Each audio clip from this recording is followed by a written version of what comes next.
ಅದರಿಂದಾಗಿ ಈ ಒಂದು ಡಾಕ್ಟರ್ಗಳಿಗೆ ಮತ್ತು ನೇಮಕಾತಿ ಮಾಡಿ ಅವರು ಹೇಗೆ ನಾವು ಆಕರ್ಷಣೆಗೊಳಿಸಬೇಕು. ಇವತ್ತು ಡಾಕ್ಟರ್ ವೈದ್ಯರು ಹಿಂದೆ ಒಂದೆರಡು ಮಾತ್ರ ಮೆಡಿಕಲ್ ಕಾಲೇಜ್ ಇತ್ತು ಸರ್ಕಾರಿ. ಈಗ ಎಲ್ಲಾ ಜಿಲ್ಲೆಯಲ್ಲಿ ಸುಮಾರು 17 ಜಿಲ್ಲೆಯಲ್ಲಿ ಕೂಡ ಸರ್ಕಾರಿ ಮೆಡಿಕಲ್ ಕಾಲೇಜ್ ಬಂದರೂ ಕೂಡ ಮತ್ತೆ ಯಾಕೆ ವೈದ್ಯರ ಕೊರತೆ ಇವತ್ತು ಇರ್ತದೆ. ಕಾಂಟ್ರಾಕ್ಟ್ ಅಲ್ಲಿ ಕೂಡ ಬಂದು ಯಾಕೆ ಇವತ್ತು ಸೇರುವುದಿಲ್ಲ. ಅದು ಗ್ರಾಮೀಣ ಮಟ್ಟದಲ್ಲಿ ಹೋಗಿ ಕೆಲಸ ಮಾಡಲಿಕ್ಕೆ ಯಾಕೆ ಇವತ್ತು ಕಡಿಮೆ ಇದೆ. ಇದೆಲ್ಲ ಕ್ರೋಢೀಕರಿಸಿ ಚರ್ಚೆ ಮಾಡಿ ಅದಕ್ಕೆ ಬೇಕಾಗುವಂತ ಕೆಲವು ರೂಪುರೇಷೆಗಳನ್ನು ನಾನು ಬಹುಶಃ ಮುಂದಿನ ದಿನದಲ್ಲಿ ಹಾಕಿ ವೈದ್ಯರು ಸರ್ಕಾರಿ ಆಸ್ಪತ್ರೆಯಲ್ಲಿ ಸೇವೆ ಮಾಡಲಿಕ್ಕೆ ಆಕರ್ಷಿಸಗೊಳಿಸುವಂತಹ ಮತ್ತು ಅದಕ್ಕೆ ಅವರಿಗೆ ಪ್ರೇರಣೆ ಕೊಡುವಂತಹ ಕೆಲವು ಯೋಜನೆ ಹಮ್ಮಿಕೊಳ್ಳಲಿಕ್ಕೆ ನಾನು ಮುಖ್ಯಮಂತ್ರಿ ಚರ್ಚಿಸಿ ಅದಕ್ಕೆ ಕೆಲವೊಂದು ರೂಪುರೇಷೆ ನಾನು ಇವತ್ತು ಮಾಡ್ತೇನೆ.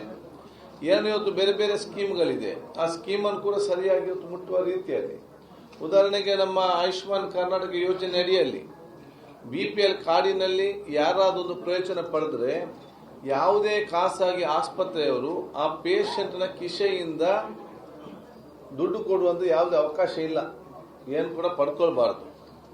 ಸೊ ಯಾರಾದರೂ ಆಯುಷ್ಮಾನ್ ಯೋಜನೆ ಅಡಿಯಲ್ಲಿ BPL ಕಾರ್ಡ್ದಾರರು ಇವತ್ತು ಏನಾದರೂ ಚಿಕಿತ್ಸೆ ಪಡೆದು ಅವರಿಗೆ ಆ ಚಿಕಿತ್ಸೆ ಪಡೆದ ಆಸ್ಪತ್ರೆಯಲ್ಲಿ ಹೆಚ್ಚುವರಿ ದುಡ್ಡನ್ನು ಏನಾದರೂ ಕೇಳಿದ್ರೆ ನಮ್ಮ ಆರೋಗ್ಯ ಮಿತ್ರನ ಹತ್ರ ಹೋಗಿ ಕಂಪ್ಲೇಂಟ್ ಮಾಡಬೇಕು.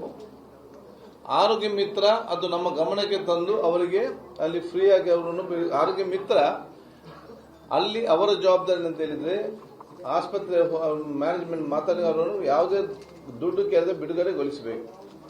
ಇದರಲ್ಲಿ ಏನಾದರೂ ವಿಫಲರಾಗಿ ಅವರಿಂದ ದುಡ್ಡು ಕಡಿಸಲ್ಪಟ್ಟರೆ ಆರೋಗ್ಯ ಮಿತ್ರನ ಮೇಲೆ ನಾವು ಕ್ರಮ ತೆಗೆದುಕೊಳ್ತೇವೆ.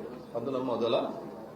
ನಾವು ಆರೋಗ್ಯ ಮಿತ್ರ ನೇಮಕ ಮಾಡಿರುವುದೇ ಈ ಜನರ ಪರವಾಗಿ ಜನರಿಗೆ ಸಿಕ್ಕುವ ಸವಲತ್ತನ್ನು ಮುಟ್ಟಿಸಲಿಕ್ಕೆ ಬೇಕಾಗಿ ನಾವಲ್ಲಿ ದುಡ್ಡು ಕೊಟ್ಟು ನಾವು ಇವತ್ತು ಕೂತ್ಕೊಳಿಸುವಂಥದ್ದು ಆ ಜವಾಬ್ದಾರಿ ಅವರಿಗೆ ಇವತ್ತು ಇದೆ.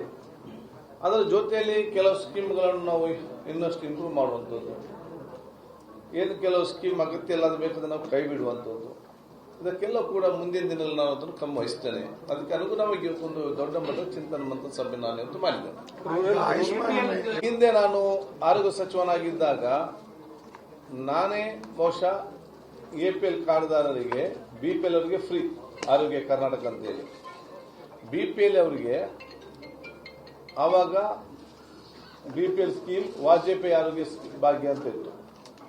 APL ಮಾಡಿದ್ದೆ ರಾಜ್ಯ ಆರೋಗ್ಯ ಭಾಗ್ಯ ಅಂತೇಳಿ 30% ಪೇಷಂಟ್ ಕಟ್ಟಬೇಕು, 70% ಸರ್ಕಾರ ಕಟ್ತದೆ. ತದನಂತರ ವರ್ಷದ ನಂತರ ಅದು 70% ಪೇಷಂಟ್ ಕಟ್ಟಲಿಕ್ಕೆ ಆಯಿತು, 30% ಈ ರೀತಿ ಬಂತು. ಇದರ ಬಗ್ಗೆ ಮತ್ತೆ ನಾನು ಪುನಃ ಪರಿಶೀಲನೆ ಮಾಡ್ತೇನೆ. ಇದರಲ್ಲಿ ಎಲ್ಲರಿಗೂ ಕೂಡ APL BPL ನವರು ಕೂಡ ಅತ್ಯಂತ ಕಡಿಮೆ ಬೆಲೆಯಲ್ಲಿ ಒಂದು ಚಿಕಿತ್ಸೆ ಸಿಕ್ಕುವಂತ ವ್ಯವಸ್ಥೆ ನಾವು ಇವತ್ತು ಮಾಡಲಿಕ್ಕೆ ಚರ್ಚಿಸಿ ಅದು ಗ್ರೂಪ್ ಮುಂದೆ ಹಮ್ಮಿಕೊಳ್ತೇವೆ. ಅಲ್ಲ ಅದು ನಂತರ ಯಾವ ರೀತಿ ಮಾಡ್ಬೇಕಂದ್ರೆ ಮತ್ತೆ ಆಲೋಚನೆ ಮಾಡ್ತೇನೆ. ಹಿಂದಿನ ಯೋಜನೆ ನಾನು ಏನ್ ಮಾಡಿದ್ದೆ ಅದನ್ನ ಮತ್ತೆ ತರಬೇಕು ಆಲೋಚನೆ ಇದೆ, ಅದನ್ನ ಚರ್ಚೆ ಮಾಡ್ತೇನೆ, ಮುಖ್ಯಮಂತ್ರಿ ಚರ್ಚೆ ಮಾಡ್ತೇನೆ.